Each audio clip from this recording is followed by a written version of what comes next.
Scientists have been drilling into the ocean floor for 50 years. Here's what they've found so far. It's stunning but true that we know more about the surface of the moon than about the Earth's ocean floor.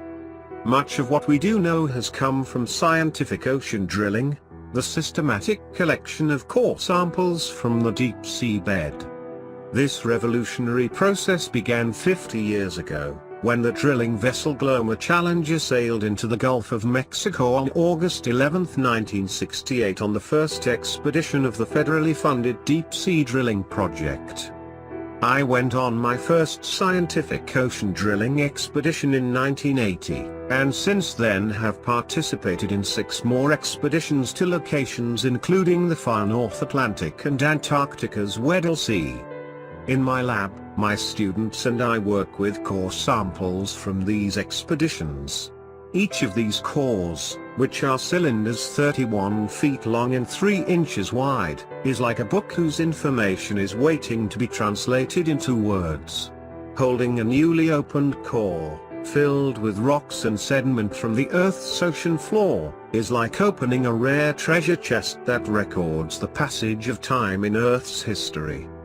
Over a half-century, scientific ocean drilling has proved the theory of plate tectonics, created the field of paleoceanography and redefined how we view life on Earth by revealing an enormous variety and volume of life in the deep marine biosphere.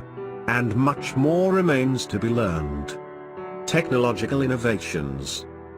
2 key innovations made it possible for research ships to take core samples from precise locations in the deep oceans.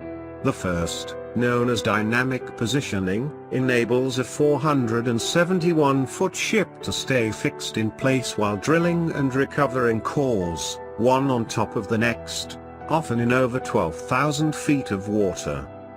Anchoring isn't feasible at these depths. Instead, technicians drop a torpedo-shaped instrument called a transponder over the side. A device called a transducer, mounted on the ship's hull, sends an acoustic signal to the transponder, which replies. Computers on board calculate the distance and angle of this communication. Thrusters on the ship's hull maneuver the vessel to stay in exactly the same location, countering the forces of currents, wind and waves. Another challenge arises when drill bits have to be replaced mid-operation. The ocean's crust is composed of igneous rock that wears bits down long before the desired depth is reached. When this happens, the drill crew brings the entire drill pipe to the surface, mounts a new drill bit and returns to the same hole. This requires guiding the pipe into a funnel-shaped re-entry cone, less than 15 feet wide, placed in the bottom of the ocean at the mouth of the drilling hole. The process, which was first accomplished in 1970, is like lowering a long strand of spaghetti into a quarter-inch wide funnel at the deep end of an Olympic swimming pool. Confirming plate tectonics. When scientific ocean drilling began in 1968, the theory of plate tectonics was a subject of active debate.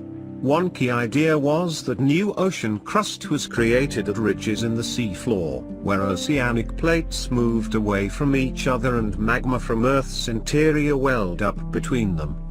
According to this theory, crust should be new material at the crest of ocean ridges, and its age should increase with distance from the crest. The only way to prove this was by analyzing sediment and rock cores. In the winter of 1968 to 1969, the Glomar Challenger drilled 7 sites in the South Atlantic Ocean to the east and west of the Mid-Atlantic Ridge. Both the igneous rocks of the ocean floor and overlying sediments aged in perfect agreement with the predictions, confirming that ocean crust was forming at the ridges and plate tectonics was correct. Reconstructing Earth's history. The ocean record of Earth's history is more continuous than geologic formations on land, where erosion and redeposition by wind, water and ice can disrupt the record. In most ocean locations sediment is laid down particle by particle, microfossil by microfossil, and remains in place, eventually succumbing to pressure and turning into rock. Microfossils, plankton, preserved in sediment, are beautiful and informative, even though some are smaller than the width of a human hair. Like larger plant and animal fossils, scientists can use these delicate structures of calcium and silicon to reconstruct past environments.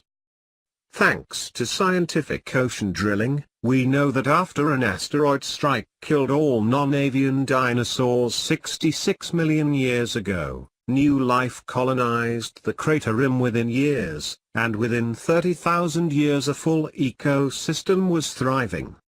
A few deep ocean organisms lived right through the meteorite impact.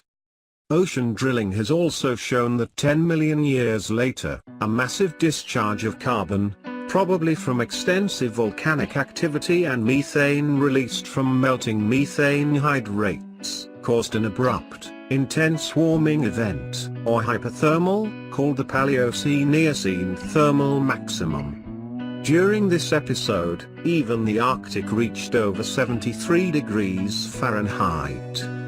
The resulting acidification of the ocean from the release of carbon into the atmosphere and ocean caused massive dissolution and change in the deep ocean ecosystem. This episode is an impressive example of the impact of rapid climate warming. The total amount of carbon released during the PETM is estimated to be about equal to the amount that humans will release if we burn all of Earth's fossil fuel reserves. Yet, an important difference is that the carbon released by the volcanoes and hydrates was at a much slower rate than we are currently releasing fossil fuel. Thus we can expect even more dramatic climate and ecosystem changes unless we stop emitting carbon. Finding life in ocean sediments. Scientific ocean drilling has also shown that there are roughly as many cells in marine sediment as in the ocean or in soil. Expeditions have found life in sediments at depths over 8,000 feet, in seabed deposits that are 86 million years old, and at temperatures above 140 degrees Fahrenheit. Today scientists from 23 nations are proposing and conducting research through the International Ocean Discovery Program, which uses scientific ocean drilling to recover data from seafloor sediments and rocks and to monitor environments under the ocean floor. Coring is producing new information about plate tectonics, such as the complexities of ocean crust formation, and the diversity of life in the deep oceans. This research is expensive, and technologically and intellectually intense. But only by exploring the deep sea can we recover the treasures it holds and better understand its beauty and complexity.